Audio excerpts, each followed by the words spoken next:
மூகம் கரோதி வாசாலம் பங்கும் லங்கயதே கிரிம் யத்கிருபாதமகம் வந்தே பரமானந்தமாதவம். யம் பிரம்மா வருணேந்திர ருத்ரமருதக ஸ்துன்வந்தி திவ்யைஸ்தவைகை வேதை சாங்கபதக்ரமோபனிஷதைர் காயந்தி யம் சாமகாஹ. ஞானாவஸ்திததத்கதேன மனசா பஷ்யந்தி யம் யோகினஹ. யஸ்யாந்தம் ந விதுசுராசுரகணா தேவாய தஸ்மை நமக. தேவாய தஸ்மை நமக. ஸ்ரீமத் பகவத்கீதை 3வது அத்தியாயம் கர்மயோகம். இதில் 38வது ஸ்லோகம் படிக்கலாம். தூமே நாவ்ரியதே வக்னிஹி யதா தர்ஷோ மலேன ச யதோல்பேனாவ்ருதோ கற்பக ததா தேனேதமாவ்ருதம். தூமேனாவ்ரியதே வக்னிஹி யதா தர்ஷோ மலேன ச யதோல்பேனாவ்ருதோ கற்பக ததா தேனேதமாவ்ருதம். 3வது அத்தியாயம் கர்மயோகம் பார்த்துக்கிட்டு இருக்கோம். இதில் முதல்ல அர்ஜுனனுடைய கேள்வி, ஞானமா கர்மமா? 2 விதமான வாழ்க்கை முறை, 2 விதமான சாதனை சொன்னார். கர்மயோக சாதனை இல்லறவாசிகளுக்கு, ஞானயோக சாதனை துறவரவாசிகளுக்கு. ஞானயோகமே உயர்ந்தது, ஆனால் கர்மயோகம் சிறந்ததுன்னார். பெரும்பாலான மக்களுக்கு கர்மயோகம்தான் சிறந்தது. ஆனால் 2 சாதனை 2 பேரும் பண்ணித்தே ஆகணும். சன்னியாசியாக இருந்தாலும் பண்ணணும், இல்லறமாக இருந்தாலும் பண்ணணும். இல்லறவாசிகளுக்கு கர்மயோகம் பிரதானம், சன்னியாசிகளுக்கு பிரதானம் ஞானயோகம். இதை சொல்லிவிட்டு அப்போ கர்மயோகமாக எப்படி பண்ணுறதுங்கிறதுக்கு நிறையா பார்த்தோம். கர்மயோகத்தை பற்றி நிறைய விளக்கமெல்லாம் பார்த்து முடித்தோம். கடைசியாக கர்மயோக வாழ்க்கை வாழலைன்னா என்ன கஷ்டம் அப்படிங்கிறதெல்லாம் சொல்லிவிட்டு ஒரு முக்கியமான கருத்து சொன்னார். அவரவர்கள் சுபாவப்படி நடக்கிறார்கள், ஞானியும் கூடன்ட்டார். ஞானியே சுபாவப்படி நடக்கிறான்னா அப்போ அவனுடைய சுயமுயற்சிக்கு என்ன பலன் இருக்குது? சாஸ்திரம்லாம் எதுக்கு? எல்லாத்தையும் அப்படியே விட்டுற வேண்டியதான. குழந்தைகளை கூட கண்டிக்க வேண்டிய அவசியம் இல்லை. அவன் பாட்டுக்கு அவன் இஷ்டத்துக்கு வாழ் விட்டுடலாம்ல அப்படின்னு சந்தேகம் வருங்கிறதுக்காக அந்த 2 ஸ்லோகத்தை சேர்த்து பார்த்தான், 33, 34. அதில் ஒரு கருத்து சொன்னார், முக்கியமான கருத்து. நம்மளுடைய பூர்வ ஜென்ம வாசனைகள் நிறைய உள்ள பதிவில் இருக்குது.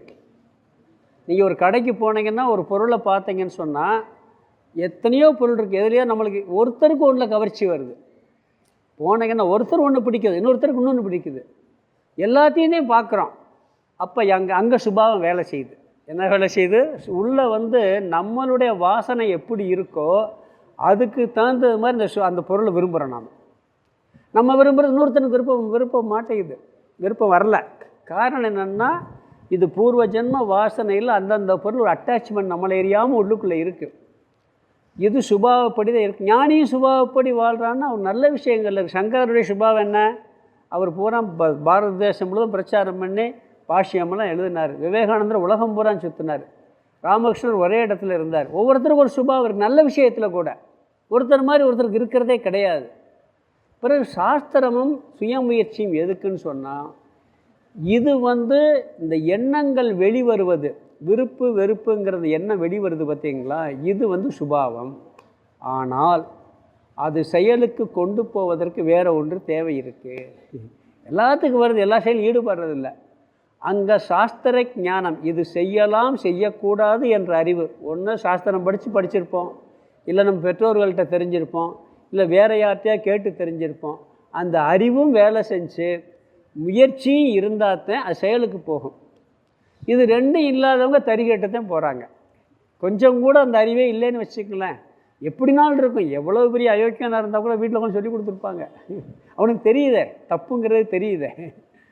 பிறகு அதில் அந்த முயற்சி இல்லை, தவறான விஷயங்களை இஷ்டப்படி போய்கிட்டு இருக்கோம். அப்போ சுபாவங்கிறது எல்லாருக்கும் எண்ணங்கள் எப்படிப்பட்ட எண்ணங்கள் வேண்டுமானாலும் வரலாம். அது இப்போ வாசனையை பொறுத்து, நல்ல எண்ணம் கெட்ட எண்ணம் அதுவும் நம்ம முயற்சி தான், பூர்வ ஜென்மத்தில் பண்ண முயற்சி. பிறகு செயலுக்கு வரணும்னு சொன்னால் நம்ம புத்தி வேலை செய்யணுங்க. இது வேண்டாம் வேணும் அப்படிங்கிற புத்தி அறிவை கொடுத்துருக்காரு, பகவானும் கொடுத்துருக்கிறாரு, நம்மளும் வாழ்க்கையில் இந்த ஜென்மத்தில் பெற்றிருக்கோம். சாஸ்திரமும் சொல்லியிருக்கு, அறிவு இருக்கு, முயற்சி பண்ண மாட்டோம். கெட்ட விஷயங்கள்லேருந்து விலகிறதுக்கு முயற்சி பண்ண மாட்டோம், நல்ல விஷயங்களில் போகிறதுக்கு முயற்சி பண்ண மாட்டோம். இது ரெண்டையும் பண்ணுனா அந்த காரியம் நடக்கும். அதனால் மோட்சத்தை அடங்கிய விரும்புவன் அவனவனுடைய அந்த சுபாவப்படி செல்லக்கூடாதுன்னார். செல்கிறார்கள் முதல் சுலபம் சொன்னார். பிறகு என்ன பண்ணார், நல்லதாக எல்லாத்தையும் இப்போ செல்லக்கூடாதுன்னு இல்லை, நல்ல விஷயமா இருந்தால் யோசித்து போகணும், இல்லாட்டி போகக்கூடாதுங்கிற கருத்து பார்த்தோம். பிறகு ஒரு முக்கியமான கருத்து, பரதர்மத்தை காட்டிலும் சுயதர்மம் சிறந்ததுன்னு ஒரு கருத்து சொன்னார். போன கிளாஸில் பார்த்தது இதெல்லாம். பரதர்மம்னா என்ன, எங்கேயோ இருக்க தர்மமா? அப்படி இல்லை. தன்னுடைய கடமை, தனக்குன்னு ஒரு கடமை இருக்குது, அந்த கடமையை விட்டு வேறொருடைய கடமையை செய்கிறது நல்லதில்லை. உங்களுக்கு ஒரு டாக்டர் தொழில் வச்சுருக்கிறாங்க, டாக்டர் நல்லா படித்து செஞ்சுருக்கிறாரு, ஏதோ கொஞ்சம் ஒரு இன்ஜினியர் வேலை கொஞ்சம் புத்தி வேலை செய்து ஒரு தப்பாக ஒருத்தர் செஞ்சுட்டார் இன்ஜினியர் பில்டிங்கில், அதுக்காக என்ன பண்ணுறது, நான் இன்ஜினியர் தொழில் பார்க்குறேன்னு போகக்கூடாது, தெரிஞ்சாலும் கூட செய்யக்கூடாதுங்கிறார். உனக்கு அது நல்லா தெரிஞ்சாலும் கூட, உனக்கு சிறப்பாக வேறொருடைய கடமையை செய்ய முடிந்தாலும் கூட செய்யாத. உனக்குன்னு விதிக்கப்பட்டதில் குறை இருந்தால் கூட செய்யு. படிக்கிற வயசில் படிக்கிறது கடமை, இல்லை எனக்கு சின்ன வயசுலேயே சம்பாதிக்க முடியணுமானா தப்பு. அப்புறம் என்றைக்குமே படிக்க முடியாத. ஒரு 12 வயசு பையன் ஒரு 50 வயசுக்காரோட நல்லா சம்பாதிக்கிறான்னு வச்சுக்கங்களேன், கூடுதலாக சம்பாதிக்க முடியுது. இந்த 12 வயசு பையன் எப்போ வேணாலும் சம்பாதிக்கலாம். 50 வயசு மட்டும் படிக்க முடியுமா? திருப்பி ஸ்கூலில் படிக்க முடியுமா? எனக்குமே படிக்க முடியாது. அப்போ படிக்க வேண்டியது அவனுடைய தர்மம், சம்பாதிக்கிறது அவனுடைய தர்மம் இல்லை. அப்போ அந்தந்த நேரத்தில் 4 ஆசிரமம் இருக்குது. இல்லறத்தாரனுடைய கடமை கட்டாயம் சம்பாதிக்கணும். நான் சாமியார் மாதிரி சம்பாதிக்காம உட்காந்துக்கிட்டதுன்னு பெரிய தப்பு. அது இவன் அதைத்தான் பண்ண உட்காந்து கேட்டுக்கிட்டு இருக்கான். யார்? அர்ஜுனன். சாமியாராக போகிறேன்னு உட்காந்துக்கிட்டு இருக்கான், சண்டை போட மாட்டேன்ட்டு. அதுக்கு பிறகு ஒரு ஆசிரமம் வானப்பிரஸ்த வேறு இருக்குது. அதுக்கு பிறகு தான் சன்னியாசத்துக்கு அவன் யோசிக்கணும். அதை விட்டுட்டு இப்போயே நான் போகிறேன் சண்டை வேணாம் சொல்லிக்கிட்டே இருக்கான். அதனால் என்ன சொல்கிறாரு, உனக்கு சன்னியாச தர்மம் ரொம்ப பிடிச்சி, சாஸ்திரத்தில் சொல்லியிருக்கு, சன்னியாசத்தை உயர்த்தி சொல்லியிருக்கு. அது ஒரு வேளை சொல்லலாம், என்ன சொல்லலாம், நான் ஒன்றும் தப்பாவெல்லாம் போகல, சாஸ்திரத்தில் சன்னியாசத்தை உயர்வாக சொல்லியிருக்கு, அதைத்தான் நான் கடைப்பிடிக்கிறேங்கிறேன், நீங்கள் வேணாங்கிறீங்க அப்படின்னு ஒரு வேளை அர்ஜுனை கேட்டுருவான்னு சொல்லிவிட்டு இவர் என்ன சொல்கிறாரு, அது இன்னொருத்தருடைய தர்மம், அது உனக்கு செய்ய முடிஞ்சாலும் கூட செய்யாத, உன் செயலில் மரணமே ஏற்பட்டாலும்ட்டார். இவங்க போர் புரிய போகிறான். போரில் உனக்கு மரணம் ஏற்பட்டாலும் கூட இங்கே கடமை உனக்கு போர் புரிவது தான். அது மாதிரி நம்ம ஒரு தொழிலே பண்ணுறோம், அது நிறையா தடவை செஞ்சுருக்கு, நம்மளுக்கு சுயமாக அதுக்கு ஒரு தொழில் நம்மளுக்கு வாடிக்கையாக இருக்குது. ஒரு நஷ்டம் வந்தவுடனே இது வேறு இன்னொரு தொழில் ஆரம்பிக்கிறது, அப்புறம் அதில் நஷ்டம் வந்து இன்னொன்று ஆரம்பிக்கிறது, ஒன்றுமே உருப்படி இல்லாமல் போயிடும். தனக்குன்னு ஏதோ ஒன்று செய்கிறோம்னு சொன்னால் அதை ஒழுங்காக செய்ய, கொஞ்சம் குறை இருந்தாலும் கூட பரவாயில்லை, தன்னுடைய தர்மத்தில் மரணம் ஏற்பட்டாலும் கூட பரவாயில்லைன்ட்டார். பரதர்மத்தை கடைப்பிடிக்காது. இவன் உண்மையிலேயே சந்நியாசம்னு ஆசை இருந்தால் 12 வருஷம் காட்டில் தான் இருந்தேன். அப்போயே சண்டை வேணாம் ஒன்று வேணாம், இப்படியே இமயமலைக்கு போகிறேன்ட்டு போயிருக்க வேண்டியானவன். அப்போயெல்லாம் இல்லை, இது தற்காலிகமாக வந்தது. அப்போ சந்நியாச தர்மம் உனக்கு உகந்ததல்ல அப்படிங்கிற கருத்தை சொன்னார். அது மட்டும் இல்லை, தன்னுடைய கடமையில் பயம் இருக்காது, பழக்கம் இருக்குது. வேறொருடைய கடமையில் பழக்கம் இல்லை, அது சரியாக செய்வோமா செய்ய முடியாதா, தோல்வி வந்துடுமா எப்படி வந்துடுமோன்னு பயம் வேற இருக்கும். பரதர்மம் பயத்தை கொடுக்கும், சுயதர்மம் பயத்தை கொடுக்காது. சுயதர்மத்தில் தோல்வி ஏற்பட்டாலும் கூட, குறைவு இருந்தாலும் கூட, உன்னுடைய தர்மத்தை நீ கடைப்பிடித்து செய்ய, வேறொருடைய தர்மத்தில் மூக்கம் நுழைக்காதேங்கிறார். நம்ம பிரச்சனை என்ன தெரியுமா, அடுத்த ஆள் பிரச்சனையில் தலையிடுறது தான், தேவையில்லாமல் தலையிடுறது தான். அம்மா வேலையை செய்யணும், அப்பா வேலையை செய்யணும், பாட்டி வேலையை செய்யணும். அவங்க கடமையை செஞ்சுக்கிட்டு இருந்தாங்கன்னா அந்த பிரச்சனையே வராதுன்னார். பிறகு அர்ஜுனன் ஒரு முக்கியமான கேள்வி கேட்குறான். மனிதன்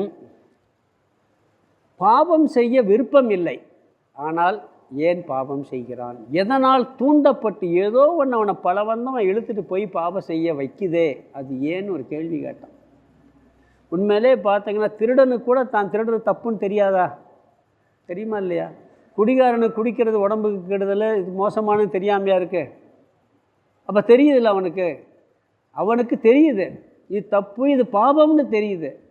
தெரிஞ்சும் கூட ஏன் இப்படி பலவந்தமாக இழுத்துட்டு போய் அவன் பாவத்தெல்லாம் செய்கிறான்னு கேட்குறான். உண்மைதானே? நிறையா உலகத்தில் அப்படி தான் நடக்குது. நம்மளுக்கே பாருங்கள், தெரியும் இது தப்புன்னு தெரியும், பரவாயில்ல காம்ப்ரமைஸ் பண்ணுவோம், புத்தி என்ன ஒன்று பண்ணும். அப்படி கேள்வி கேட்ட உடனே அவர் என்ன சொன்னார்னா, 36வது ஸ்லோகத்தில் அர்ஜுனுடைய கேள்வி, பாவம் செய்ய யாருக்குமே ஆசை இல்லை, ஆனால் இருந்தாலும் கூட எதனால் தூண்டப்பட்டு, பலவந்தமாக தூண்டப்பட்டு பாவத்தை செய்கிறான் அப்படின்னு சொல்லி கேட்குறான்.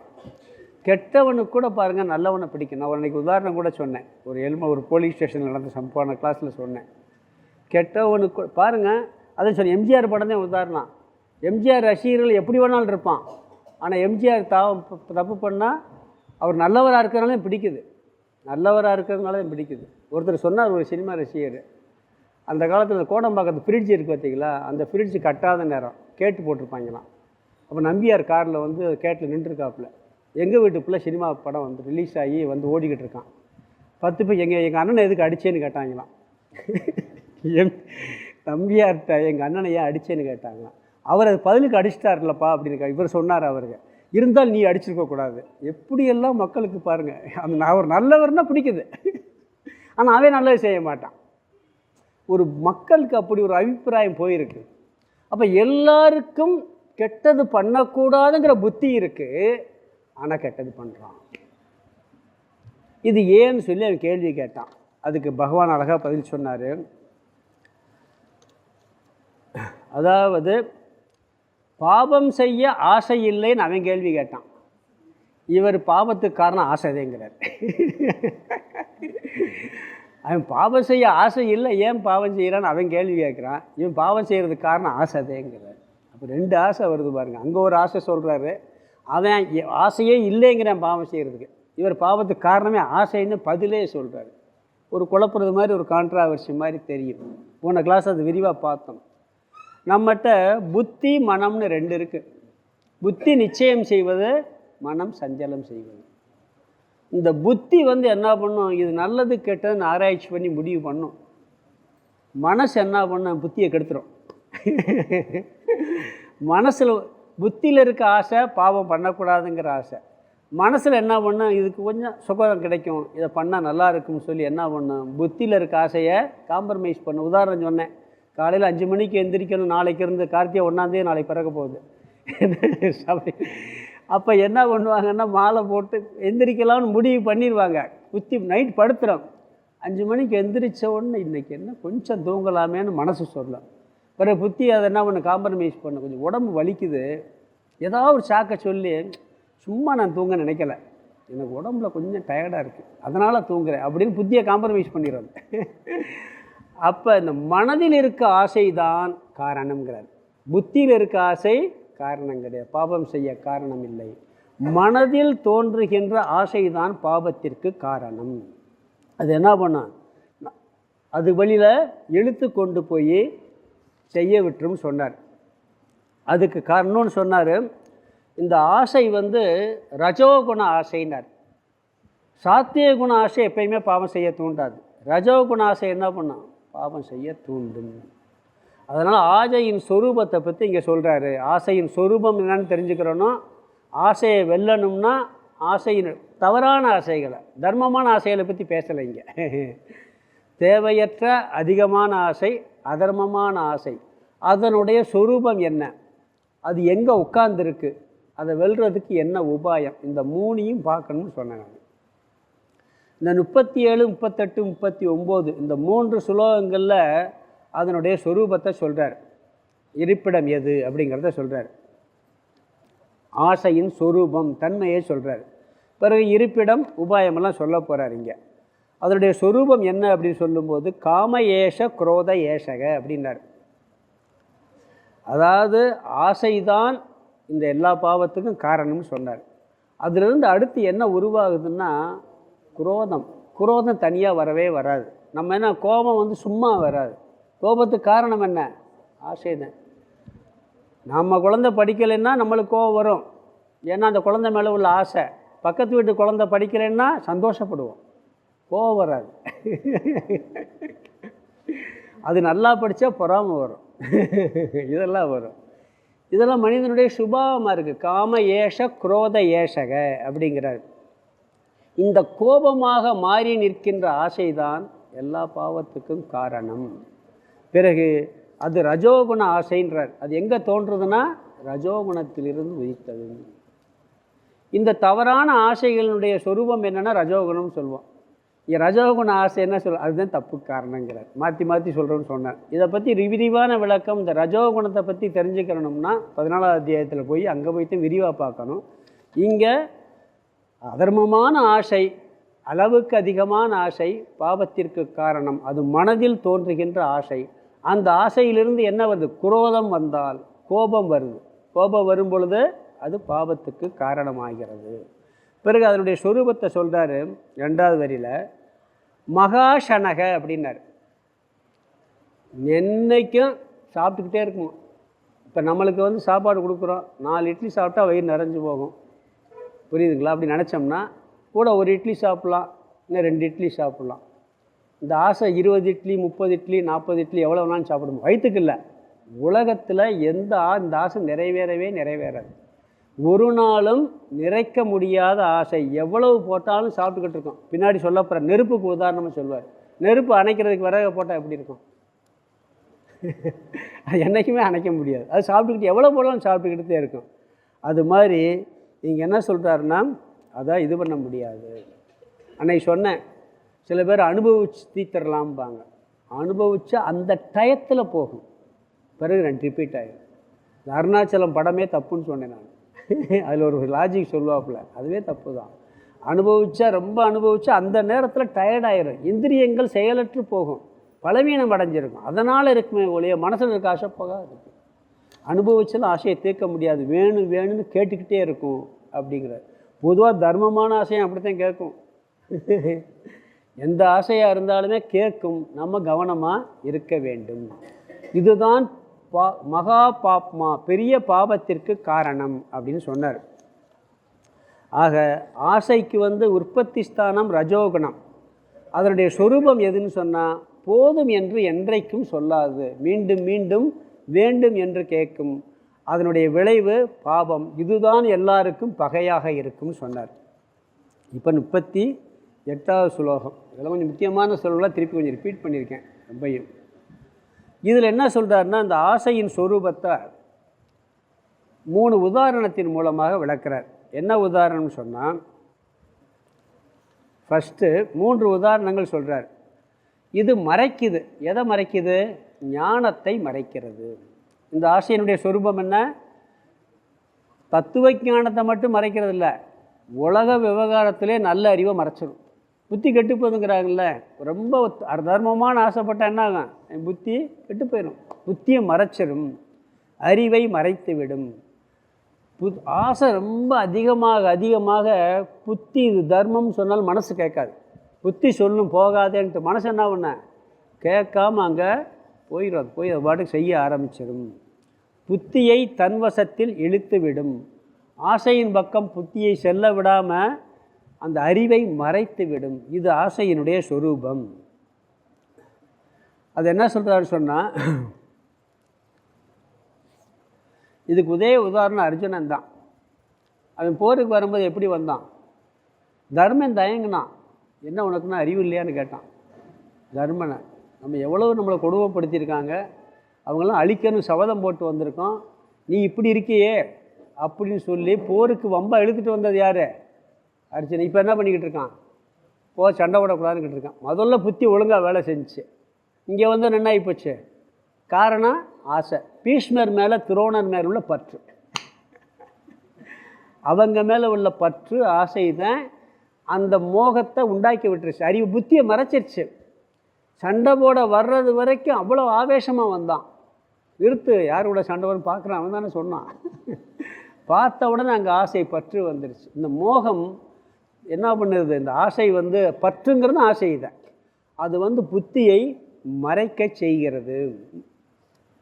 சொல்லி என்ன பண்ணான்? அவன் பாட்டுக்கு பேசினான்ல, இதெல்லாம் அதர்மம், சண்டை போடுறது தர்மமே இல்லை அதில் இவங்களை போய் பாவியை கொள்வது பாவங்கிறான். அவள் பாவிங்கிறான். பாவியை கொண்டா பாவம், பாவியை கொண்டா புண்ணியம் தானே வரும், பாவியை கொண்டா பாவம்லாம் சொல்கிறான். அதனால் என்ன சொல்கிறாரு சொன்னால், இந்த ஆசை புத்தியை மறைக்கும். அதனால தான் சொல்லுவாங்க, ரொம்ப ஒருத்தன் ஆசைப்பட்டு ஒரு விஷயத்தில் ஈடுபட்டான்னா, அதர்மமான ஆசையாக இருந்தால் நம்ம உரியவர்களாக இருந்தால் கண்டிக்கலாம். அப்படி இல்லைன்னா தர்மமான ஆசையாக ரொம்ப ஆசைப்பட்டவன்ட்டு போய் செய்யாதுன்னு சொன்னால் உங்களை வெதிரி ஆக்கிடுவாங்க. ஏன்னா ஒன்று திருத்த முடியாது, ஏன்னா ரொம்ப ஓவராக இருக்குது, அதெல்லாம் ஒன்றும் பண்ண முடியாது. நம்ம சில இடங்களில் கண்டிக்கணும், அது வந்து நம்மளுக்கு சேர்ந்தவங்க வெளியே இருக்கவங்களும் நம்ம ஒன்றுமே பண்ண முடியாது. ரொம்ப அதிக ஆசை பிடிச்சவங்களை போய் அட்வைஸ் பண்ணாலும் அங்கே புத்திக்குள்ளே போகாதுங்கிறாரு. அதனால் அதெல்லாம் வேறு ரூட்டில் போய் தான் கொண்டு போக முடியும். அது சொல்ல போகிறாரு, இங்கே உதாரணம் சொல்கிறார். என்ன சொல்கிறாருன்னு சொன்னால், இந்த ஆசை திடமாகிவிட்டால் புத்தியை நாசப்படுத்தி விடும். அது எப்படி திடமாக்குதுங்கிறத 3 உதாரணம் சொல்கிறார். கொஞ்சம் மேலோட்டமாக இருந்தால் ஈஸியாக போய்க்கிடலாம், பிறகு கொஞ்சம் அதிகமாக இருந்தால் அது கொஞ்சம் கஷ்டப்பட்டு, பிறகு கொஞ்சம் அதிகமாக இருந்தால் பேசாமல் விட்டு காலந்தான் பதில் சொல்லணுங்கிறார். இப்படி 3 விதத்தில் 3 உதாரணம் சொல்கிறார். ஒன்று, புகையினால் நெருப்பு மூடப்பட்டது போல்ங்கிறார். கண்ணாடியினால் அழுக்கு மூடப்பட்டது போல். 2வது, சிசுவானது கற்பப்பையினால் மூடப்பட்டது போல் இந்த ஆசையினால் ஞானம் மூடப்பட்டுள்ளது அப்படின்னு உதாரணம் சொல்கிறார். முதல்ல, தூமேன ஆவிரியதே வக்னிகி யதா, எப்படி புகையினால் நெருப்பானது மூடப்பட்டிருக்கிறதோ. வீட்டில் இப்போல்லாம் அங்கே அடுப்பே கிடையாது, பூரா கேஸ் ஸ்டவ், கரண்ட் ஸ்டவ் தான். அதனால் நெருப்பில் புகை மூடுனா என்னதுன்னு கேட்பாங்க குழந்தைகள்லாம். புகை எப்படி நெருப்பு மூடும் அப்படின்னா என்ன? யாகசாலையில் வேணால் கூட்டு காமிக்கலாம். இப்போ வேறு காமிக்கவே முடியாது, குழந்தைகளுக்கு இதை புரிய வைக்கவே முடியாது. ஏன்னா அப்படி ஆயிடுச்சு. அந்த காலத்தில் வீட்டில் அடுப்பில் வந்து நெருப்பு புகையாக வரும், உள்ளே நெருப்பு இருக்குன்னு தெரியாது, லேசாக வீசி விட்டால் டக்குன்னு புகை ஓடி போய் நெருப்பு வந்துடும். அப்போ நெருப்பு இருக்கிறது தெரியாமல் மூடி இருக்கிறது புகை. இப்போ யாகசாலையிலே பார்த்தீங்கன்னா அக்னி குண்டத்தில் மந்திரமெல்லாம் சொல்லிக்கிட்டே இருப்பாங்க, புகையாக வரும். அந்த இதெல்லாம் போட்ட உடனே பிறகு என்ன பண்ணுவாங்கன்னா, அடுத்து நிறைய நெய் இந்த பழங்கள்லாம் போடும்போது அது சரியாக எரியாது. அதுக்காக என்ன பண்ணுவோம், நல்லா விசிறி விட்டு நெய்யெல்லாம் விட்டு நல்ல நெருப்பை புகையை மாற்றி நெருப்பு உண்டான பிறகு அப்புறம் போடுவாங்க அக்னி குண்டத்தில். அப்போ லேசாக விசிறுனாலே என்னாகும், அது போயிடும். இது முதல் உதாரணம். 2வது விளக்கம் பார்க்கலாம். ஆதர்சக மலேனச்ச, கண்ணாடி அழுக்கினால் மூடப்பட்டது போல். கண்ணாடி வரும் அழுக்காருக்கு முகம் சரியாக தெரியாது, இல்லாட்டி ஏடா கூடமாக தெரியும், கொஞ்சம் அதை அழுத்தி துடைக்கிறோம். இது 2வது உதாரணம்.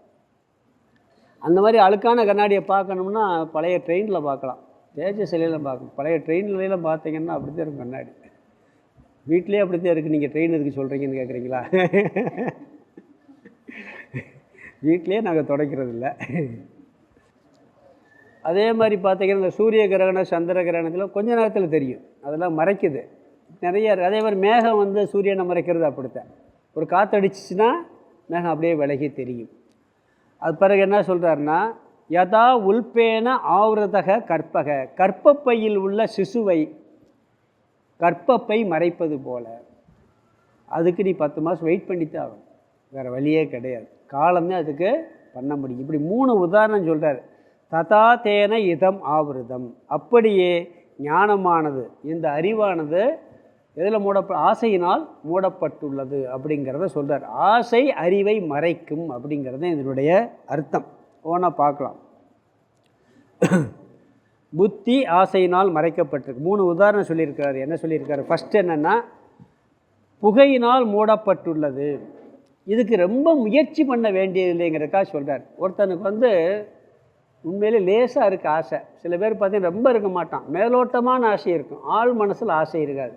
கொஞ்சம் முயற்சி பண்ணி ஜபம் தியானம் பண்ணி இந்த வாழ்க்கையை கொஞ்சம் லைட்டாக மாற்றிட்டான்னு வச்சுங்களேன், ஈஸியாக இந்த வாழ்க்கைக்கு வந்துடுவோம். அதுக்கு அதிக முயற்சி தேவையில்லை. இந்த வித்யாரண்யர்னு ராமகிருஷ்ணனுடைய சிஷ்யர் ஒருத்தர் இருந்தார். அவர் வந்து சமுதாய சேவையில் ரொம்ப ஆர்வம் உள்ளவர். ஆன்மீகத்தில் நாட்டமே கிடையாது, ஞானம் அதெல்லாம் எனக்கு வேணாம், தத்துவமெல்லாம் எங்களுக்கு விட்டுருங்க. ஆனால் ரொம்ப அருமையான உத்தமமான மனிதர் அவர்.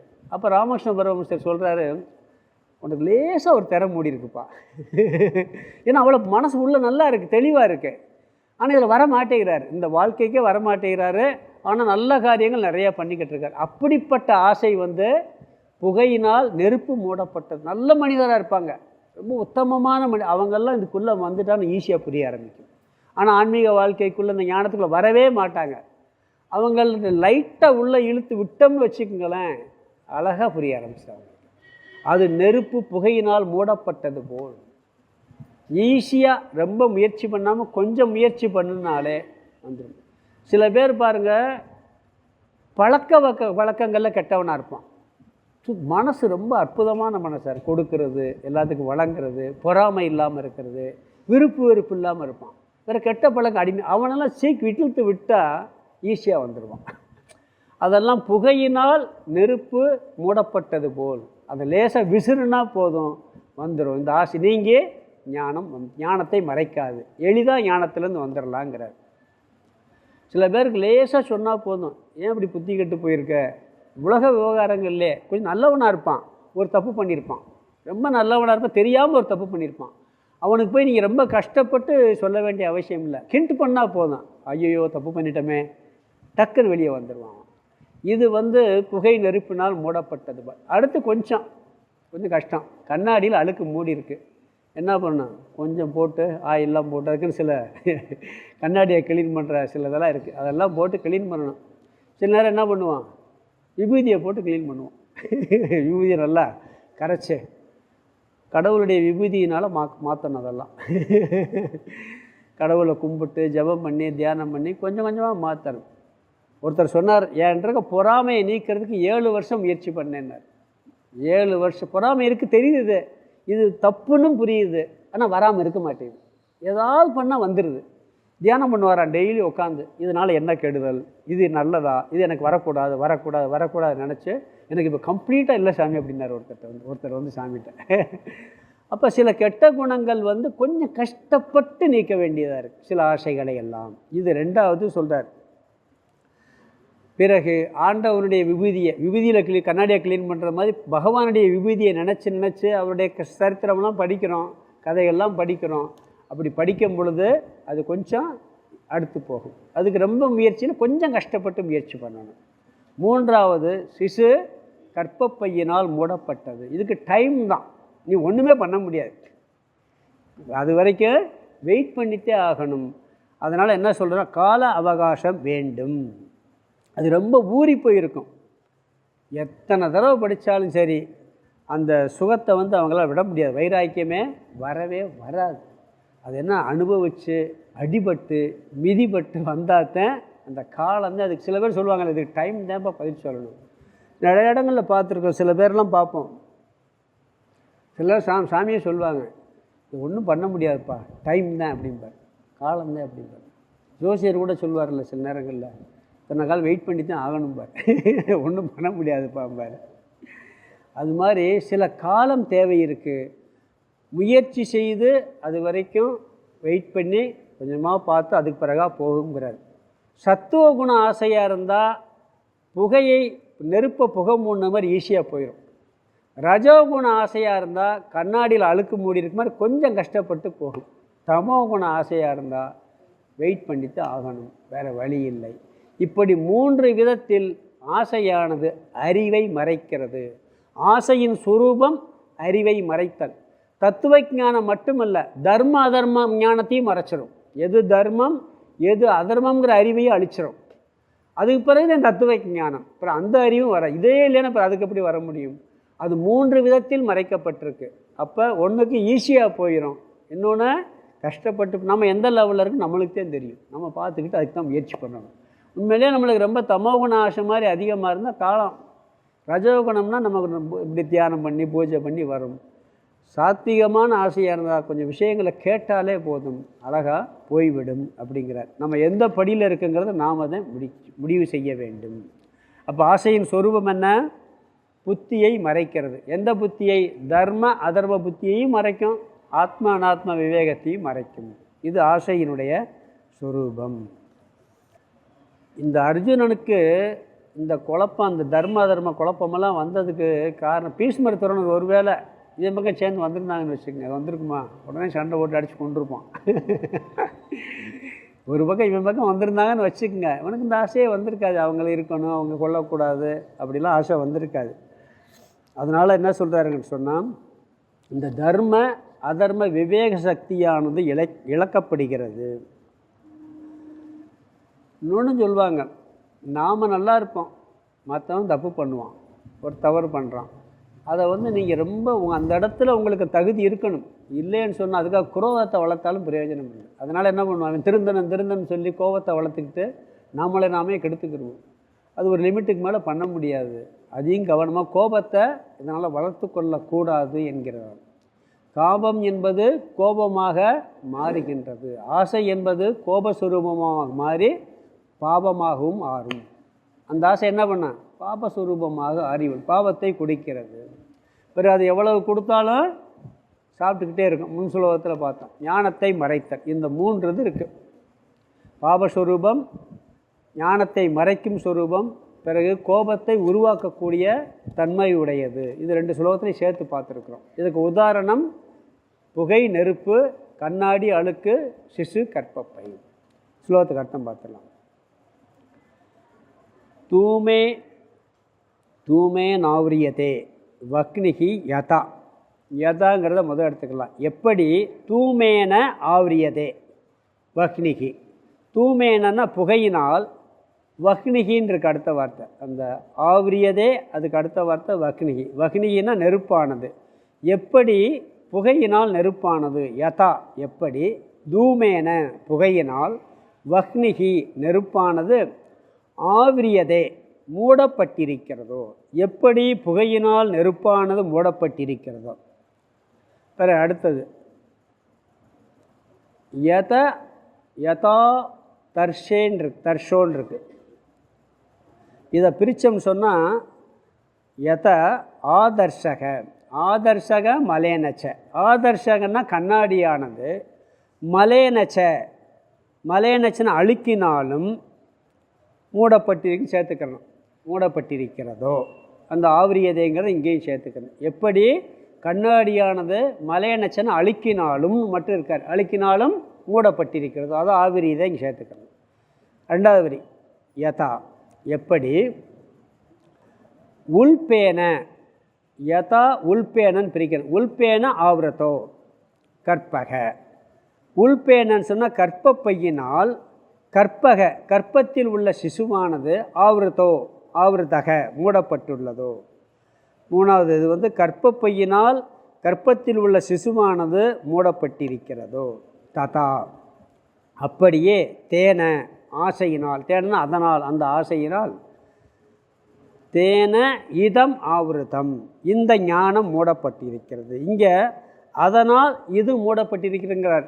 அதனால் இதுன்னு, அதனால்னு ஆசையினால், இதுங்கிறது ஞானம் மூடப்பட்டி, அது தெளிவாக அடுத்த சொல்வதை சொல்ல போகிறார். இந்த ஆசையினால்ங்கிறது இங்கே சொல்லலை, அதனால் இது மூடப்பட்டிருக்கிறது. அதனால் என்ன, ஆசையினால் ஞானம் அது மூடப்பட்டிருக்கிறதுனா ஞானம் மூடப்பட்டிருக்கிறது. 3 படிகளில் உதாரணம் சொல்லிட்டார். நம்மளுக்கு ஆசை எந்த ஸ்டேஜில் இருக்குன்னு பார்க்கணும். ரொம்ப வலுவாக இருந்தால் தமோகுணம், மீடியமாக இருந்தால் ரஜோகுணம், மேலோட்டமாக இருந்தால் சாத்விய குணம். ஆசை ஏதாவது ஒரு சில இதில் நம்மளுக்கு மேலோட்டமாக இருக்கும், ஒரு சில இதில் ஆழமாக இருக்கும், இன்னொரு சில மீடியமாக இருக்கும். அது எதில் எப்படி இருக்குன்னு பார்த்து அதுக்கு தகுந்த மாதிரி நம்ம முயற்சி பண்ண வேண்டும். 39 படிக்கணும்.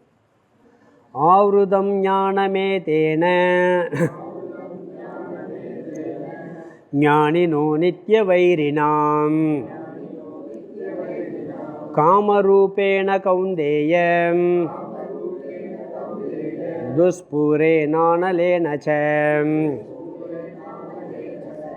ஆவ்ருதம் ஞானமே தேன ஞானினோ நித்ய வைரிணாம் காமரூபேண கௌந்தேய துஸ்பூரே நானலேன ச. இங்கே என்ன சொல்கிறாருன்னா, இது என்றுமே ஞானிக்கு பகையாகக்கூடியது. இதனுடைய சுரூபம் என்ன, ஞானிக்கு எப்பொழுதும் பகையாக இருக்குமா இந்த ஆசை. பிறகு நெருப்பை போல என்றுமே நிரப்ப முடியாதது, திருப்திப்படுத்தவே முடியாத ஒன்று. இது ஞானத்தை மறைக்கிறது. இங்கே அதை சொல்கிறார். சென்ற சுலோகத்தில் அதனால் இது மறைக்கப்பட்டதுன்னார். இங்கே தேன இதம் ஆவருத்தம் அப்படின்னு சொல்லியிருந்தார். இங்கே ஆவருத்தம் ஞானம், ஞானமானது மறைக்கப்பட்டுள்ளது. எது மறைக்கப்பட்டுள்ளது, ஞானம் மறைக்கப்பட்டுள்ளது. ஏதேன இதனால், இந்த ஆசையினால். இந்த ஆசைக்கு மீண்டும் ஒரு லட்சணம் சொல்கிறார். என்ன சொல்கிறாருன்னா, ஞானினக நித்திய வைரினா. ஞானிக்கு என்றுமே பகைவனாக இருக்கின்றது அப்படிங்கிறார். ஞானிக்கு என்றுமே பகைவன். இந்த ஆசை வந்து நம்முடைய பகைவன்கிறத அடிக்குறுக்காக சொல்லிக்கிட்டே வர்றார். மீண்டும் மீண்டும் பார்த்தீங்கன்னா சொல்வார். ஆனால் இங்கே என்ன சொல்கிறார் ஒரு வார்த்தை, இந்த ஆசை ஞானிக்கு என்றைக்குமே பகைவன்கிறார். அப்போ அஞ்ஞானிக்கு பகைவன் இல்லையா? அஞ்ஞானிக்கும் பகைவன் தான், ஆனால் அவனுக்கு என்றைக்குமே பகைவன் இல்லை. இந்த ஞானிக்கு அது என்றைக்குமே பகைவன். இவனுக்கு வந்து என்றைக்குமே பகைவன் தெரிஞ்சுக்கிடுவான். ஞானிக்கு அப்படி தெரிகிறதில்ல. அஞ்ஞானிக்கும் ஆசை பகைவன் தான், ஆனால் என்றுமே அவனுக்கு பகைவன் இல்லை. ஏன்னு சொன்னால் அவனுக்கு சில ஆசைகள் வரும்போது என்ன பண்ணுவான் தெரியுமா? எனக்கு இந்த ஆசை வந்திருக்கு, எனக்கு எப்படியா நிறைவேற்றி வைங்கன்னு எல்லாத்தையும் கேட்பான். பகைவனை போய் சொல்லுவான், எனக்கு நிறைவேற்றி வைங்க, எனக்கு நான் இதை அடைஞ்சே ஆகணும், இந்த ஆசையை நான் அடைஞ்சே ஆகணும்னு சொல்லுவான். இது அஞ்ஞானிக்கு வந்து இந்த ஆசை வந்து பகையாக அவனுக்கு தெரியலை. அப்போ அவனுக்கு எப்படி தெரியுது? அது அவனுக்கு நண்பனாத்தேன்னு தெரியுது. எப்போ தெரியும்னா அது நிறைவேறாமல் போனாலோ இல்லை நிறைவேறி அதனால் பிரச்சனை வந்தாலோ அதில் துக்கம் வரும்பொழுதே நினைப்பான், ஐயைய இது வந்து நம்மளுக்கு பெரிய பகையாயிருச்சே இந்த ஆசை அப்படின்னு அப்போத்தே நினைப்பான். ஞானிக்கு வரும்போதே ஐயே இது பகைவன் வர்றான், இப்போயே வேணாம் அப்படி இவன் வரும்பொழுது எப்பொழுதுமே அந்த ஆசையை பார்ப்பான். அது சரி இல்லைன்னு சொன்னால் அது வரும்பொழுதே இவனுக்கு பகைவன் ஆயிரும். அவனுக்கு வந்து அனுபவப்பட்டாதான் பகைவனாகும் அஞ்ஞானிக்கு. ஞானிக்கு அப்படி இல்லை, வரும்பொழுதே புரிஞ்சுக்கிட்டு என்ன பண்ணுவான், இது கூடாது, இது பகைவன் நீர்த்து விடுவான் அப்படிங்கிறார். அவனுக்கு அந்த ஆசையினால் அஞ்ஞானிக்கு எப்போ துக்கம் வந்து அவஸ்தைப்படுறானோ அப்போத்தான் நினைப்பான், ஐய இந்த விஷயத்தில் நம்ம ஈடுபட்டிருக்கக்கூடாது, இந்த ஆசைப்பட்டிருக்கக்கூடாது, தேவையில்லாத ஆசைப்பட்டு அவஸ்தைப்படுறேன் அப்படிங்கிறது அப்போத்தையும் புரியும். ஞானிக்கு எப்போனா வரும்பொழுதே தெரிந்துவிடும், எப்பொழுதுமே அது அவனுக்கு பகைவன் என்று தெரியும் அப்படிங்கிறார். ராவணனுக்கு தான் பட்ட ஆசை, அது ஆசைதான் பகைவன்கிறது எப்போ தெரிஞ்சு தெரியுங்களா? நிராயுதமான நின்னா பாருங்கள், அப்போ தான் தெரிஞ்சான். இந்த ஆசைதான் நம்மளுக்கு பகைவன்கிறது அப்போ தான் தெரிஞ்சான் பகைவன் என்று. அது வரைக்கும் அவனுக்கு அது வந்து இதே பகைவன் தெரியலை. அதாவது நம்ம ஏற்கனவே ஒன்று பார்த்தோம், இந்த ராகத்வேஷமெல்லாம் உள்ளே போய் இருக்குன்னு பார்த்துருக்கோம். அதுக்கு வந்து அதை நிப்பாட்டுறதுக்கு நம்மளுக்கு சாய்ஸே இல்லை, ஆனால் செயல்படுத்துறதுல சாய்ஸ் இருக்குது. அப்படி எல்லா ஆசையும் உள்ள வெளியே வரும், ஆனால் என்ன பண்ணணும், அங்கே சாய்ஸு அதுக்கு வர்றதுக்கு இல்லை. வந்த பிறகு அதை செயல்படுத்துகிற விதத்தில் நாம் என்ன பண்ணணும், புத்தியையும் சுயமுயற்சியும் பயன்படுத்தி தடுக்கணும். இந்த ஞானி விழிச்சுக்கிட்டு எப்பொழுதும் ஜாக்கிரதையாக இருப்பான், அதனால் அவனுக்கு எப்பொழுதுமே பகைவன் தான் அப்படிங்கிறார். அதாவது மனசில் எத்தனையோ ஆசை வரும், அது பிரச்சனை வராது.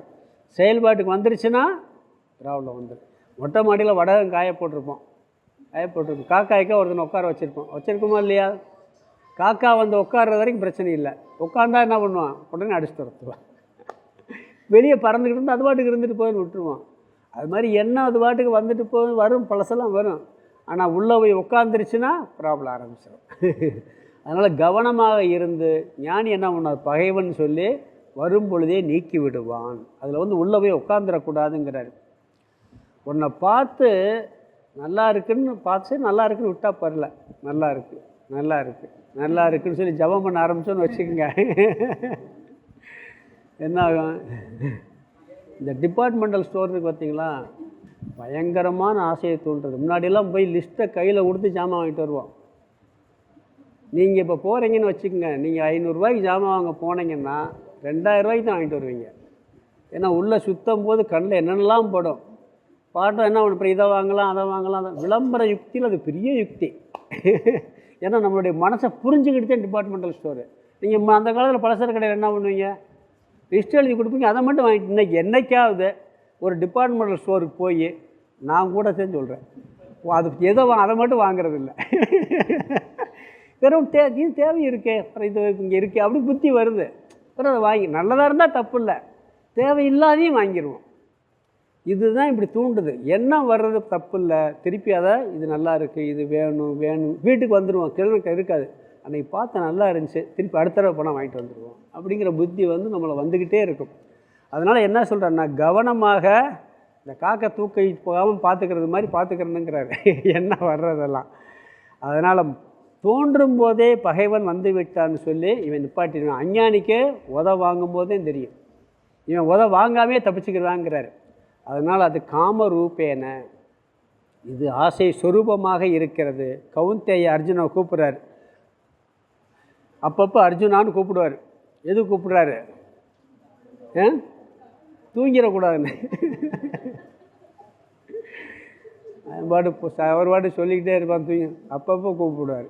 ஒரு முக்கியமான இடம் வரும்போதுன்னு சொல்லுவார், கவனமாக இரு அப்படின்னு சொல்லாட்டி மற்ற. அதனால் இதில் இன்னொன்று சொல்கிறார், எல்லோரும் நம்ம என்ன நினச்சிக்கிட்டு இருக்கோம்னா, யாருக்குமே பகைவன் வெளியவே கிடையாது. அந்த பகைவன் வெளியே உருவாகிறான்னா அது காரணம் யார்? நம்ம தான் காரணம். வெளியே ஒரு பகைவன் உருவாகுவதற்கு நம்மளுடைய ஆசை தான் காரணம். நம்மளுக்குள்ளே இருக்க பகைவனை நம்ம பார்க்குறதே கிடையாது. இந்த ஆசைதான் பகைவன்கிறார். ஆனால் வெளியே இருக்க பகைவனை பூரா லிஸ்ட்டு போட்டு சொல்லிடுவேன், எனக்கு இவே எதிரியா, இந்த எதிரியா, அந்த எதிரின்னு ஒரு லிஸ்ட்டு போட்டு சொல்லிடுவோம். உள்ளே இருக்க எதிரியை நாம் பார்க்குறதே இல்லை. எப்பயுமே அப்படித்தான். வெளியே தெரிகிற இடத்த நம்ம வீட்டில் சுத்தமாக வச்சுருப்போம். ஹால் சுத்தமாக இருக்கும், ஏன்னா எல்லோரும் வந்து பார்ப்பாங்க. அடுப்பாங்கிற சுத்தமாக இருக்காது, பூஜை ரூம் கூட சுத்தமாக இருக்காது. ஏன்னா வெளியே யார் பார்க்குறத சுத்தமாக, சட்டை சுத்தமாக வச்சுருப்பான், உடம்பை சுத்தமாக வச்சுருப்பான், மனசை சுத்தமாக வைக்க மாட்டான். ஏன்னா யாருக்கும் தெரியாதுல்ல, யாருக்கும் தெரியாது. தெரியாத இடத்த சுத்தமாக வைக்க மாட்டான். அதுவும் வீட்டில் ஏதாவது ஒரு சின்ன ஒரு ரூம் வச்சுருப்பான், இந்த அழுக்கெல்லாம் கொண்டு போய் மொத்தமாக கொண்டு போய் போட்டுறதுன்னு வச்சுருப்பான், ஏன்னா யாரும் பார்க்க மாட்டாங்கட்டு. அது மாதிரி மனசை யாரும் பார்க்காததுனால இதில் இருக்க பகைவனை நம்ம தெரிஞ்சுக்கிறது இல்லை, இதில் இருக்க அழுக்கையும் தெரிஞ்சுக்கிறது இல்லை. இதுதான் பகைவன் அப்படின்னு சொல்கிறாரு. ஏன்னா வெளியே தெரியாததை நம்ம ஈஸியாக க்ளீன் பண்ணிடுறோம், தெரிஞ்சதை க்ளீன் பண்ணிடுறோம், தெரியாத க்ளீன் பண்ணுறது. முன்னாடியே ஒரு உதாரணம் சொல்லி, வெள்ளை ஆடையின் மகிமைன்னு சொல்லி வினாபாவை எழுதுனது. அவர் சொல்கிறார், ஏன் கலர் சட்டை வெள்ளை சட்டை எடுத்தால் வேணாம் எடுக்காத, வெள்ளை சட்டை போட அழுக்காயிரும்பாங்க, கருப்பு சட்டை அழுக்காகாதா? கலர் சட்டை அழுக்கு தெரியாதுன்னு சொல்லணும். அழுக்கு தெரியாதுன்னு சொல்லணும், அழுக்கு ஆகாதுன்னு சொல்லக்கூடாது. அப்போ இவன் என்ன பண்ணுறான்? அழுக்கு ஆகக்கூடாதுன்னு விரும்பலாம், அழுக்கு தெரியக்கூடாதுன்னு விரும்புகிறான். வெள்ளைச்சட்டை போட்டால் அழுக்கு தெரியும், அப்போ அழுக்கு தெரிஞ்சால் சுத்தம் பண்ணிடுவான். கலர் சட்டை போட்டால், டார்க்கான சட்டை போட்டால் அழுக்கு தெரியாது. போடக்கூடாதுன்னு சொல்லலை. அது வெள்ளை சட்டை காரணம் என்ன சொல்கிறான்னா, அழுக்கு போட்டால் பளிச்சுன்னு தெரிஞ்சிடும். இப்போ மற்றவன் என்ன நினைக்கிறான்னா, தெரியக்கூடாதுன்னு நினைக்கிறான், அழுக்கு ஆகக்கூடாதுன்னு நினைக்கிறது இல்லை. அது வினோபா ஒரு இடத்துல கீதை பேரூரில் எழுதியிருக்கார் அவர், வெள்ளை ஆடையின் மகிமைன்னு சொல்லிட்டு. அதனால் இந்த பகைவன் நம்மளுக்கு தெரியாமல் இருக்கக்கூடிய பகைவன் எதுனா, நம்ம மனசில் இருக்கக்கூடிய ஆசைதான். சரி, அந்த ஆசை ஏதாவது இருந்துட்டு போட்டுமே, கொஞ்சம் திருப்தி கொடுக்கும், அதுக்கு வேணுங்கிறத கொடுத்து கொஞ்சம் திருப்திப்படுத்திட்டு போகலாம்னா, துஷ்பூரேன, பூர்த்தியே செய்ய முடியாது, அதை ஒரு நாளும் முன்னால் திருப்திப்படுத்த முடியவே முடியாதுன்ட்டார். ஒவ்வொரு ஏதாவது பதவியாக போய் அமெரிக்க ஜனாதிபதி ஆகிட்டா பிறகு என்ன அவனை இந்திர பதவிக்கு பொண்ணு ஆசை வந்துடும். ஆசைக்கோர் அளவில்லை அகிலமெல்லாம் கட்டி ஆளினும் ஆணை செலவே நினைவர் கடல் மீதிலேன்ட்டார். இந்த உலகம் பூரா கட்டி ஆண்டானா, பிறகு கடல் மேலே ஆதிக்கம் செஞ்சு கடலை பூரா ஆளுன்னு நினச்சானா. ஆசைக்கோர் அளவில்லை அகிலமெல்லாம் கட்டி ஆளினும் கடல் மீதிலே ஆணை செலவே நினைவர், அழகேசன் நிகராக அம்பன் மிக வைத்த பேரும் நேசித்து ரசவாத வித்தைக்கு அலைந்திடுவர்ன்ட்டார். யார்? குபேர அளவுக்கு சொத்து சேர்த்து வச்சுருக்கானா, பிறகு இரும்பை எப்படி தங்க மாத்திர வித்தை எங்கே கிடைக்கும் போய் அலைஞ்சிக்கிட்டு இருக்கானா. நம்ம சாமிக்கு ஒருத்தர் இரும்பை தங்க மாத்திர வித்தையை சொல்லித்தரேன்னு சொன்னார். அவர் ரொம்ப காட்டில் போய் தபஸ் பண்ணிக்கிட்டு இருந்தார். ரொம்ப ஒரு மலை, கொல்லிமலையில் எங்கேயோ, அங்கே ஒரு சாமி இருந்திருக்கார். அவர் கொஞ்சோண்டு ஒரு இரும்பு எடுப்பார், ஒரு சின்ன பீஸு, ஒரு 1/2 கிராம் எடுத்து அதை தங்கமாக மாற்றுவாராம். மாற்றிட்டு இவர் அங்கே நெருப்பு போட்டு நைட்டு படுக்கணும், சென்னாய் கூட்டமெல்லாம் இருக்குமா, கீழே அதை விற்று கொஞ்சம் தானமெல்லாம் இந்த சாப்பாடு, இவங்க 2 பேருக்கு சாப்பாடு வாங்கி மிச்சத்தை சாப்பாடு வாங்கி எல்லாருக்கும் கொடுத்துட்டு வந்துடுவாராம். அப்போ எல்லாம் ரொம்ப கம்மியான விலை விற்கிற காலத்தில். இதை ஒன்று சொல்லித்தரவான்னு கேட்டாரான் சாமிகிட்ட, ஓங்கார சாமிகிட்ட. இதெல்லாம் எனக்கு வேணாம் அப்படின்ட்டாரான். நம்ம சொன்னார், இதை ஏன் சாமி இப்படி பண்ணிட்டு வந்துட்டீங்க, அந்த கூட இருக்காங்க, நீங்கள் கற்றுட்டு வந்திருக்கலாம். அதுக்கு ஏதோ விதிமுறைகள்லாம் இருக்குது. இங்கே சொல்கிறாரு பாருங்கள், அம்பன் அழகேசன் நிகராக அம்பன் மிக வைத்த பேரும் நேசித்து ரசவாத வித்தைக்கு அலைந்திடுவர். இன்னொன்று சொல்கிறார், நெடுநாள் இருந்த பேரும் நிலையாகவே இன்னும் காய கல்பம் தேடி நெஞ்சு புண்ணாவர்ன்ட்டார். 90 வயசு வாழ்ந்தாச்சு, 100 வயசு வாழ்ந்தாச்சு, இன்னொரு 10 வருஷத்துக்கு ஏதாவது வழி இருக்கா, வாழ்வோம். அதுலேயும் ஆசை. உலகத்தை ஆள்றதுல ஆசை, அதுவும் நிறைவாகலை. பணத்தில் ஆசை நிறைவாகலை. உடம்புல உயிர் வாழ்கிறதுக்கு ஆசையும் நிறைவாகலை. யோசிக்கும் வேளையில் பசிதீர உண்பதும் உறங்குவதும் ஆக முடியும் அப்படின்னு சொல்லி முடிக்கிறார். அதனால் பாசக்கடற்குள்ளே ஒன்றை விட்டு ஒன்று பற்றி பாசக்கடற்குள் வீழாமல் மனது அற்ற பரிசுத்த நிலையை அருள்வாய், பார்க்கும் இடமெங்கும் நீக்கமர நிறைகின்ற பரிபூரண ஆனந்தமேங்கிறார். தாய்மன அருமையான பாட்டு இந்த பாட்டு. ஏன்னா அதுக்கு முடிவே இல்லை அப்படிங்கிறார். அனுபவித்தாலும் நெருப்பில் போட்டது மாதிரி வேணும்னு கேட்குமே ஒழிய அதை தீர்க்கவே முடியாது. முறுக்கு சின்ன வயசுல நல்லா விரும்பி சாப்பிட்ருப்போம், பல்லெல்லாம் போயிருச்சு, அந்த பாக்கு உலக்கில் போட்டு இடித்து சாப்பிட்றதுக்கு மனசு வருது. வருதா இல்லையா? அதான் ஒருத்தர் சொல்கிறார், ஒருத்தருக்கு பல்லு விழுந்துருச்சுன்னா என்ன சிமிட்டன் கொடுக்குறாரன் கடவுள் இந்த கடுமையான பொருள் உனக்கு வயிற்றில் ஜீரணமாகாதுங்கிற சிம்டன்ஸ் காமிக்கிறது பல்ல விழுக வைக்கிறாராம். நம்ம என்ன பண்ணுறோம், இதை கட்டிடுறோம். இதை ஜீரணிக்க வைக்க முடியுமான்னு கேட்குறாரு. இதை கட்டி கடினமான பொருளை சாப்பிட்டோம், இதை என்ன பண்ணுவேன் அப்படின்னு கேட்குறாரு அவர். அதுக்கு சிமிட்டன்ஸ் கடவுளே கொடுப்பாராம். அது மாதிரிலாம் இருக்குது. பல்லு விழுந்தவங்களுக்கெல்லாம் எங்கள் ஊரில் ஒருத்தர் பையன் கரும்பு சாப்பிட்டுக்கிட்டு இருந்தான். இவர் போய் அவனுக்கு சத்தம் போட்டுக்கிட்டே இருந்தார், அங்கிட்டு போய் சாப்பிடு, அங்கிட்டு போய் சாப்பிடு. காரணம் என்னன்னு கேட்டால் இவருக்கு பல்லு இல்லை, அதை பார்த்து இவரால் சும்மா இருக்க முடியல. அந்த கரும்பு சாப்பிட ஆசை, பல்லு விழுந்துருச்சு, பேசாமல் இருக்க வேண்டியானா. அவன் சாப்பிட்றவனை பார்த்தா அது இருக்க முடியலை. கரும்பு சாறு குடிக்க வேண்டியான்னு கேட்டால் அது டேஸ்ட் இருக்காது, கடிச்சு சாப்பிட்டா அது டேஸ்ட். இப்படியெல்லாம் ஆசை போகுது. துஷ்பூரேன அப்படிங்கிறார். நிறைய அந்த ஆசையில் மூழ்கி போகிறோம், அதை நிரப்பவே முடியாதுங்கிறோம். நம்ம எத்தனை இட்லி சாப்பிட்ருப்போம், டன் கணக்கில் சாப்பிட்ருப்போம். நார்த்தில் போய் ஒரு 15 நாள் இருங்க, இட்லி கிடைக்காத இடத்துல எப்படி இருக்குன்னு தெரியுமா? எங்கடா இட்லி கிடைக்கும் அப்படியே தேடுவோம். ஏன்னா அங்கே சாப்பாடு கிடைக்காது. எங்கேயாவது நாங்கள் கல்கத்தாவுக்கு 85 போயிருந்தோம். கல்கத்தாவில் 85க்கு போயிருந்தோம். 85 யூத் கன்வென்ஷன் இளைஞர்கள் மாநாடுக்கு ராமேஸ்வரம் மடத்துக்கு போயிருந்தோம். முதல்ல சப்பாத்தி போட்டாங்க, ரைஸ் கொடுத்தாங்க. ரைஸு, இந்த டாலு, சப்ச்சி, இதுதான். ரசமெல்லாம் கிடையாது. அந்த டால் கூட ஒன்று முறையாக வரை சப்புன்னு இருக்கும். நல்லா தானே இருக்குன்னு ஒரு நாள் சாப்பிட்டா 2 நாள் சாப்பிட்டேன், பிறகு பைத்தியம் பிடிச்ச மாதிரி ஆயிடுச்சு. எங்கே தமிழ்நாடு ஹோட்டல் இருக்குன்னு ஒரு கடையில் போனால் ரசம் ஊற்றுனா டம்ளரில் கொடுக்க மாட்டேங்கிறான், இதுக்கு தனியாக காசு வாங்கிக்க. அந்த மாதிரி ஆயிடுது. நம்மளுக்கு எத்தனை தடவை இட்லி சாப்பிட்ருக்கோம், நிரப்ப முடிஞ்சிருக்கா? பிறகு அதைத்தையும் தேடுது. இல்லாட்டி நம்மளால் வாழவே முடிகிறதில்ல. அப்படி நிரப்ப முடியாததாக எவ்வளவு பண்ணாலும் வேணும்னு கேட்குது. டன் கணக்கில் சாப்பிட்டாச்சு, நிப்பாட்ட முடியுதா? கேட்குது, உடம்பு கேட்குது. அப்படி நிரப்ப முடியாததாக இருக்குது. அனலேன நெருப்பை போலன்ட்டார். அதனால் என்ன சொல்கிறாருன்னா, இப்படி அணைக்க முடியாததாக இருக்கிறது, ஞானத்தை மறைக்கிறது, என்றுமே போதும் என்று சொல்ல முடியாததாக இந்த ஆசையானது இருக்கின்றது. பிறகு இந்த ஆசையின் இருப்பிடம் என்ன அப்படின்னு சொல்ல போகிறார். ஆசையின் சொரூபத்தை சொல்லிட்டார். அடுத்ததில் இருப்பிடம் எங்கே இருக்குன்னு தெரிஞ்சால் தான் நீக்க முடியும். எங்கேருந்து ஆசை உற்பத்தி ஆகுது, எந்த இடத்துல உட்கார்ந்துருக்குன்னு தெரியணும். பிறகு அதை நீக்கிறதுக்கு உபாயத்தை சொல்ல போகிறார். இந்த ஸ்லோகத்தில் 2 ஸ்லோகத்தில் சொரூபத்தை சொல்லிட்டார். ஸ்லோகத்துக்கு அர்த்தத்தை பார்த்துடலாம். ஆவிருத்தம் ஞானமேதேன, இதில் முதல்ல கவுந்தேயன்னு 2வது வரியில் இருக்குது. காமரூபேன கவுந்தேயன குந்தியின் மைந்தனே. காமரூபேன முதல் 2வது வரி எடுத்துக்கலாம். காமரூபேனன்னு இருக்கு. கவுந்தேய ஆசை சுரூபமான ஞானி நக முதல் வரி எடுத்துங்க. முதல் வரியில் ஞானி நக, ஞானியினுடைய நித்திய வைரி நக. அடுத்த வார்த்தை முதல் வரி 2வது பகுதி ஞானி நக, ஞானியினுடைய நித்திய வைரி நக, என்றும் பகைவனானதும்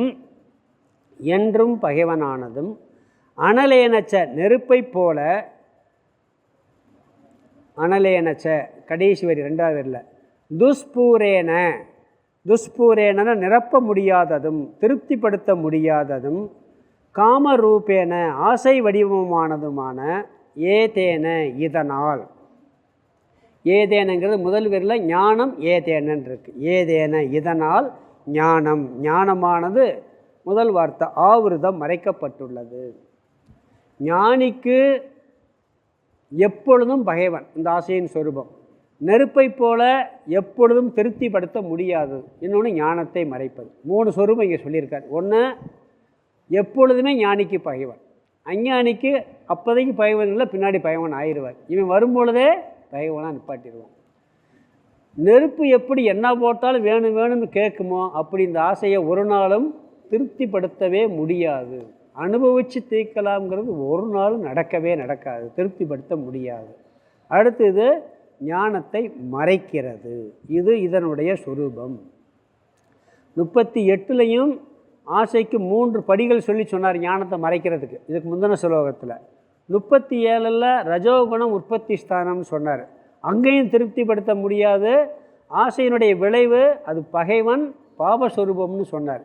இங்கே ஞானிக்கு எப்பொழுதும் பகைவன்னார். அங்கே ஆசைதான் பகைவன் மட்டும் சொன்னார். இங்கே ஞானிக்கு எப்பொழுதுமே பகைவன், பாவத்தை கொடுக்கக்கூடியது இந்த ஆசை. அடுத்து 40, அதில் என்ன சொல்ல போகிறாருன்னு சொன்னால் 40வது ஸ்லோகத்தில் இந்த ஆசை எங்கே உட்காந்துருக்குன்னு சொல்ல போகிறார். இந்த ஆசை எங்கே உட்காந்துருக்குன்னு சொல்ல போகிறாரு. இந்த ஸ்லோகத்தை படிக்கலாமே. 40. இந்திரியாணி மனோபுத்திஹீம் அஸ்யாதிஷ்டானமுச்யதே ஏதைர்விமோகயத் ஏஷம் ஞானமாவ்ருத்ய தேகினம். இந்திரியாணி மனோபுத்திஹீம் அஸ்யாதிஷ்டானமுச்யதே ஏதைர்விமோகயத் ஏஷம் ஞானமாவ்ருத்ய தேகினம். இப்போ இங்கே ஆசை எங்கே உட்கார்ந்துருக்கு, காமத்தின் இருப்பிடம் எது, ஆசையின் இருப்பிடம் எது அப்படிங்கிறார். பிறகு அதுதான் பகைவன் என்கிறார். பகைவன் எங்கே இருக்கான்னு தெரிஞ்சால் தானே போய் ஜெயிக்க முடியும். அவன் இருக்கிற இடமே தெரியலன்னு எப்படி போய் அவனை போய் வெல்ல முடியும்? அப்போ அது இருப்பிடத்தை இங்கே சொல்லுகின்றார். நாம் என்ன நினச்சிக்கிட்டு இருக்கோம், ஆசையின் இருப்பிடம் என்னன்னு கேட்டால், எனக்கு ஆசையின் இருப்பிடம் லட்டு.